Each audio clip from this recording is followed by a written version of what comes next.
sounds like the Mets are going to get Francisco Lindor. He from the Indians, and they're going to give up those two shortstops, Rosario Jimenez. There's a couple of prospects involved here, too. We'll get to the Indians in a little while. They're not the theme. The Mets are. So Lindor is going to be a New York Met. That is I'll tell you right now, they're going to be dancing up and down Queens Boulevard from here to opening day. That is a huge deal for the New York Mets. They've been looking for a huge star for a while. They do have Alonso. But, they've been looking to really make a lot of noise to show that this new ownership group is here to stay, to be in the deal with the Yankees. And Mets did what the Dodgers did with Mookie Betts. They brought a guy in who's only got a year left on his contract, but they brought a guy in who they're going to sign. It's going to cost them $250 million, but this owner's got $14 billion, and he puts his money where his mouth is. This man's going to be a New York Met for a long period of time. He's not going to leave. New York City, National League, great ballpark. There's a new sheriff in town. The Mets are here to stay, and Lindor is going to stay here. Now, listen, has a horrendous year. Who knows? But, if everything goes according to plan, why wouldn't? This guy's a heck of a player. The Mets have found themselves a shortstop. They can be their poster boy for the next 6 or 7 years. There's nothing else to say. This is a wonderful trade. Everybody here in New York is going to love it. He's going to be on the front pages, and that's saying something in this era. He's going to be on the front pages of tomorrow's newspapers in New York instead of the back pages. And I maybe not. I might be a little rough right now, but you get the idea. They are going to go dancing to the streets anywhere around Queens. And the Yankee fans not going to like it. He's going to have to shut up about it and pray they get LeMahieu back. And maybe this does spur the Yankees because they hate when the Mets get all this back page information. Maybe the Yankees then will go do what they have to do to make sure they bring LeMahieu back. They don't have Lindor as a sort of a backup if, in fact, LeMahieu goes somewhere else. Well, think about the Mets for a second, though. This is about them.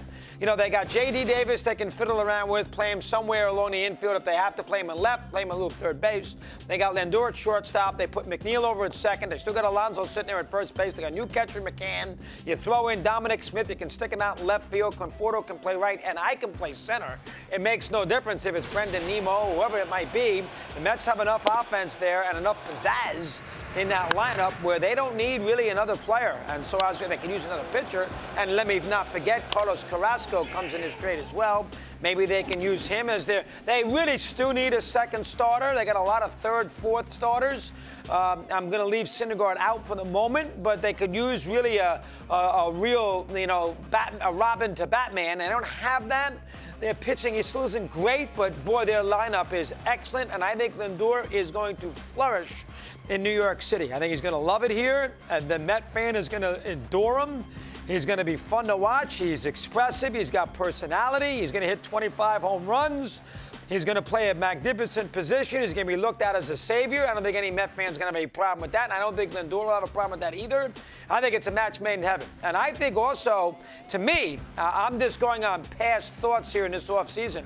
Like McCann and Realmuto, I think the Mets were discussing Springer, and they realized that Springer's asking price is too high. And I think it is. Rendon money, really? For George Springer? I think the asking price was too high, and the Mets said, the heck with it, we'll pivot, and we'll go somewhere else. And I think that's why they went after Lindor. So I don't think Springer right now is in the Mets' plans. I don't think the Mets are going to bring Lindor in, then sign Springer to a huge contract, and then have to pay Lindor $230 million at the end of the year. I don't see the Mets doing that. I don't see them having a $25 million center fielder and a $30 million shortstop.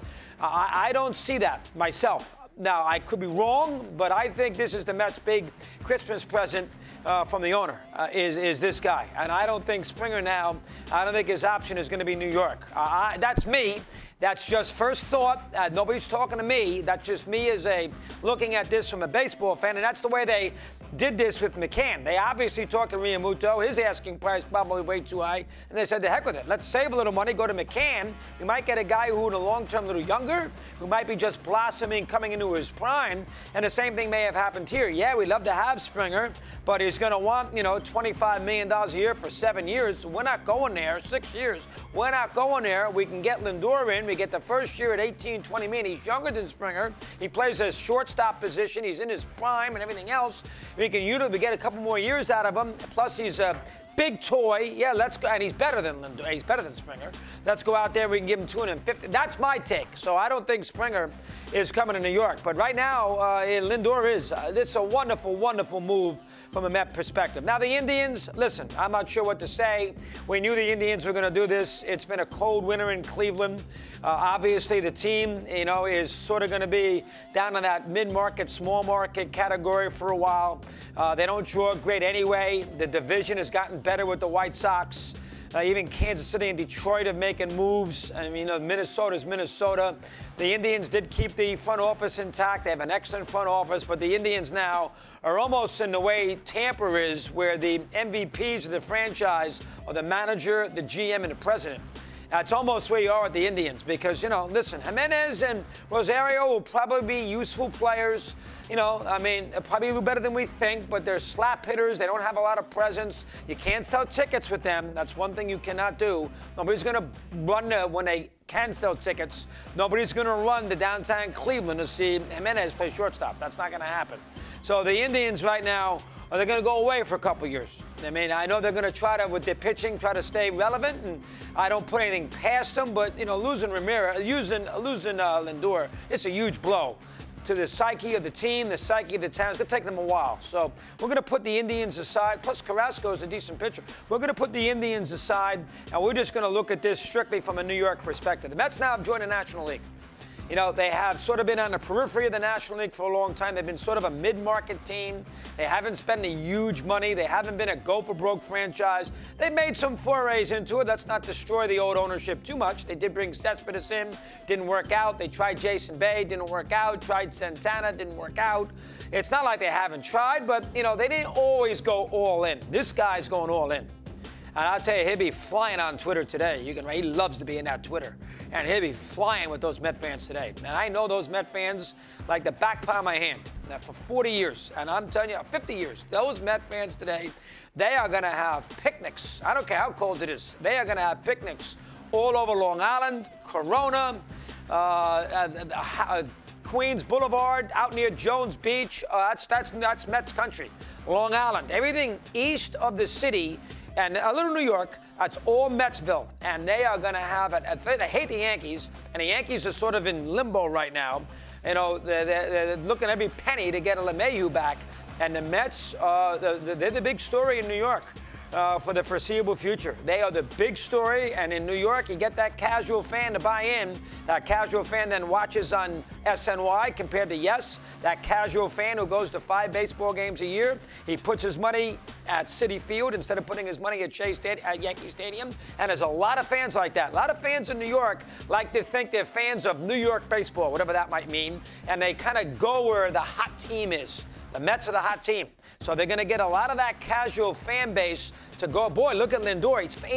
And it's what New York likes. It's what New York likes. New York doesn't like the ragamuffin kind of team. New York likes stars. You give New York stars, they're going to show up. And he's a star. This is a wonderful, I can't even say, you can't say anything about it. This is a wonderful, wonderful trade for the Mets. Now, listen, and here's the thing about it. Like bets with the Dodgers, where you knew he'd handle the pressure well, he'd already won a championship in Boston. You know Lindor's going to play well here. Lindor is not going to be Ed Whitson, all right? He's not going to come in here and shrink under the spotlight. He is going to come here, and he's going to thrive on this. And I love the fact that McNeil, you get him off third base, and you put him on second base now. Forget Cano. He's finished. Forget Cano. You're never going to see Cano with the Mets again. You're going to have, unless it's a DH, possible. But you could have McNeil at second base. You got Lindor at shortstop, and you're sitting here for the next 7 or 8 years with that kind of combination. And McNeil's not Joe Morgan. I grant you. But still, he's a good hitter. And Lindor, and think of that lineup. Oh, my God. Well, I can lead off. I got a lot of ways they can hurt you. Alonso in the middle of it, Dominic Smith. I don't care if he does play left field. Let him drop a couple fly balls. I'll live. I mean, he can hit. You got Alonso at first base. You got Conforto in right. Davis is a useful offensive player. Maybe McCann wakes up and he becomes wakes up. Maybe he thrives on sort of being the guy. There's not a ton of that's another thing. I just thought of it. There's not going to be a ton of pressure on McCann now because now it's all on Lindor. McCann can kind of blend in the woodwork. So if you're worried about McCann dealing with the $40 million contract and he the big acquisition, that's over with. Nobody cares about McCann now. Let him do his thing behind the plate, hit 260, hit 12 homers and 60 RBIs. Everybody will be happy. Ain't not doing anything more than that. You got Lindor. Oh, it's a great move. Great move. The Indians go away. You're not going to pay any attention to the Indians despite the great manager and a great front office. The Indians disappear. for a couple of years. They disappear.